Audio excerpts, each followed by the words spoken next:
നഗരമേഖലകളിലും മലയോര പ്രദേശത്തും ശക്തമായ മഴ ലഭിച്ചു. ഇനിയും മഴ കനക്കാൻ സാധ്യതയുള്ളതിനാൽ അരുവിക്കര ഡാമിന്റെ ഷട്ടറുകൾ തുറന്നു. സമീപവാസികൾ ജാഗ്രത പാലിക്കണമെന്ന്. ആറ്റിങ്ങലിൽ UDFന്റെ ശക്തി കേന്ദ്രമായ അരുവിക്കര മണ്ഡലത്തിലാണ് ഇത്തവണ ഏറ്റവും കൂടുതൽ പോളിംഗ്. 70.74%. കണക്കൂട്ടലുകളൊന്നുമില്ല. വി ജോയ്സ് അവിടെ ജയിച്ചു കഴിഞ്ഞു.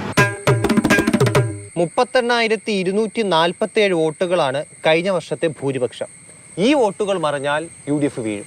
50,000-ന് മുകളിലേക്ക് ഒരു ഭൂരിപക്ഷത്തിൽ അടൂർ പ്രകാശ് ആറ്റിങ്ങലിൽ നിന്നും ഇന്ത്യൻ പാർലമെന്റിനെ പ്രതിനിധീകരിക്കുമെന്ന ശുഭാപ്തി വിശ്വാസത്തിലാണ്. വി ജോയ്ക്ക് 1,00,000-ലധികം വോട്ടിന്റെ ഭൂരിപക്ഷം ഇപ്പോൾ കിട്ടും. മുരളീധരൻ നമ്മുടെ കാൽക്കുലേഷൻ അനുസരിച്ച് ഒരു 3.5 ലക്ഷം വോട്ടോളം നമ്മൾ പ്രതീക്ഷിക്കുന്നു. 1991 മുതൽ 2019 വരെ LDFന്റെ മണ്ഡലമായിരുന്നു ആറ്റിങ്ങൽ. കഴിഞ്ഞ തവണ UDF പിടിച്ചെടുത്തു.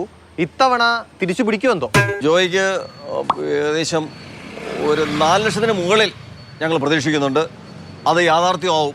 2019 നെടുമങ്ങാട് ഒഴികെ മറ്റെല്ലാ മണ്ഡലങ്ങളിലും LDF 2ാം സ്ഥാനത്തായിരുന്നു. ആറ്റിങ്ങൽ, ചിറയൻകീഴ്, വർക്കല തുടങ്ങിയിട്ടുള്ള മണ്ഡലങ്ങളിൽ 25,000-ന് മേളിൽ വോട്ട് ലീഡ് ചെയ്യും. അരുവിക്കരയും കാട്ടാക്കടയും എല്ലാം 10,000-ലധികം വോട്ട് ലീഡ് ചെയ്യും. LDFന് മേൽക്കെയുള്ള നെടുമങ്ങാട്ട് 70.34% പോളിംഗ്. പക്ഷെ ഇപ്പൊ നമ്മൾ അവിടെ കവർ ചെയ്ത് വരും. നെടുമങ്ങാട് നമ്മൾ ലീഡ് ചെയ്യും. 2019 ലോക്സഭാ തെരഞ്ഞെടുപ്പിൽ 7 നിയമസഭാ മണ്ഡലങ്ങളിൽ 0 NDAക്ക്. പാർട്ടിയുടെ കണക്കൂട്ടലനുസരിച്ച് കാട്ടാക്കട മണ്ഡലം 1ാം സ്ഥാനത്ത് വരും. 50,000-നകത്ത് വോട്ട് കാട്ടാക്കട മണ്ഡലം പിടിക്കും. 2019 ഇവിടെ NDA ഒരിടത്ത് പോലും മുന്നിലെത്തിയിട്ടില്ല. എന്തിന്? 2ാം സ്ഥാനത്ത് പോലും എത്തിയിട്ടില്ല. ഇവിടെ ലീഡ് ചെയ്യും. ഈ കാട്ടാക്കട മണ്ഡലം ലീഡ് ചെയ്യും. മറ്റുള്ള മണ്ഡലങ്ങളിൽ നേരിയ ലീഡുകൾ തന്നെയാണ് ഉണ്ടാവുന്നതെന്നാണ് എൻ്റെ അറിവിലുള്ളത്. 2019 ലോക്സഭാ തെരഞ്ഞെടുപ്പിൽ ശോഭാ സുരേന്ദ്രന് 2,48,084 വോട്ട് കിട്ടി. വി മുരളീധരൻ ഇത്തവണ അത്രയും കിട്ടുമോ? മുരളീധരൻ നമ്മുടെ കാൽക്കുലേഷൻ അനുസരിച്ച് ഒരു 3.5 ലക്ഷം വോട്ടോളം നമ്മൾ പ്രതീക്ഷിക്കുന്നു. ആറ്റിങ്ങലിൽ 2019 74.4% പോളിംഗ്.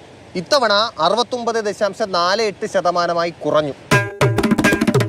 പക്ഷെ വെറും 43,000 വോട്ടേ കഴിഞ്ഞ വർഷത്തേക്കാൾ കുറവ് ഇപ്പം രേഖപ്പെടുത്തിയിട്ടുള്ളൂ. വി ജോയ്സ് ഇപ്പോൾ 1,00,000-ലധികം വോട്ട് പുതുതായിട്ട് പിടിക്കും. BJPയെ സംബന്ധിച്ച് പോളിംഗ് ശതമാനം കുറഞ്ഞത് പാർട്ടിക്ക് ഗുണം ചെയ്യും എന്നുള്ളതാണ് നമ്മുടെ അഭിപ്രായം.